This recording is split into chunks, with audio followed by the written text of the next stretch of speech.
bother speaking, so I hate getting cold.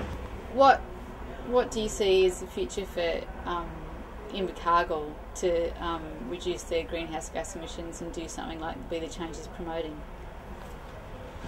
Right. Well, as I said, we're the worst case probably because we've got an aluminium smelter, we're cold, we use a lot of coal, we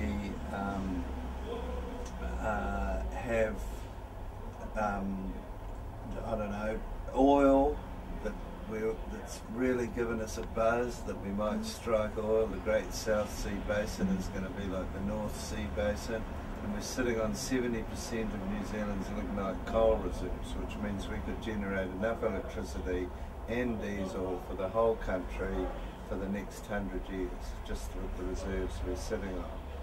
So we're one of the most difficult areas of New Zealand probably to get real traction in terms of, but at the same time, sometimes it can be the toughest nuts to crack can be the areas that can turn around the quickest too.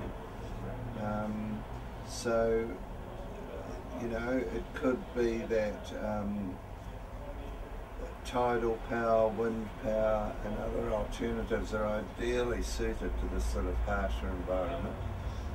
We're such a fertile landscape here, like grass grows like you wouldn't believe because we have so much rain. There'll never be a drought in Invercargill. So when it comes to biofuels, I think there's a good chance we could end up being a producing area for alternative fuels as well as the standard ones, mainstream ones. And it could be that education, which we put a lot of faith in down here, we've got huge, we've invested millions as a council, but the local trusts and everything pour, I don't know, into scholarships, into zero fee education. So there's another area where Southlanders, you know, may be able to learn a lot more about what's happening, a centre for learning.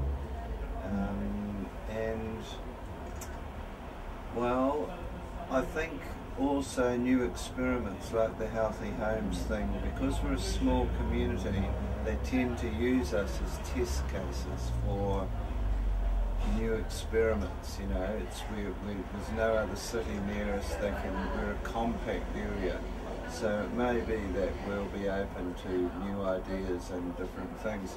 I'm a great believer in technology. I mean, cow manure, which is a terrible problem at the moment for Southland because it's polluting all our rivers, could be, with well-educated environmental scientists and the growth in that area, it could be a real valuable resource. We might end up running cars on cow dung, which would cancel out two of our biggest problems. There's another 70 dairy conversions going in at the moment because of milk solid prices, so we're going to have to do something with those waste materials. And who knows, when a city sets its mind to things, we think we were the first to fly and all sorts of other firsts have come out of here. We may invent some of the technological, like we invented the hairpin in Invercargill. We might invent something really quite unique. In terms of me personally, I'm afraid I'm not a very good example, but I have reduced my car from a V8 to a V6, which is still on the way to a hybrid, of course. The last Merrill, that was mainly because the last Merrill car fell over, so I had to get a new one. So to show I was responsible, I downgraded. But I would like to use some sort of biofuel in it as well. It's just, I'd like to travel by bicycle, but I go to Queenstown 3 times a week and it's just long empty roads here in the south, and I suppose it's convenience and selfishness and that, but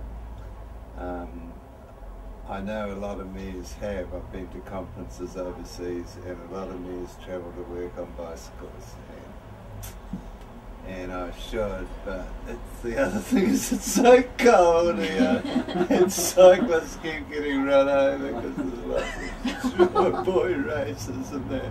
So I'm just a coward, I suppose, as well, you know.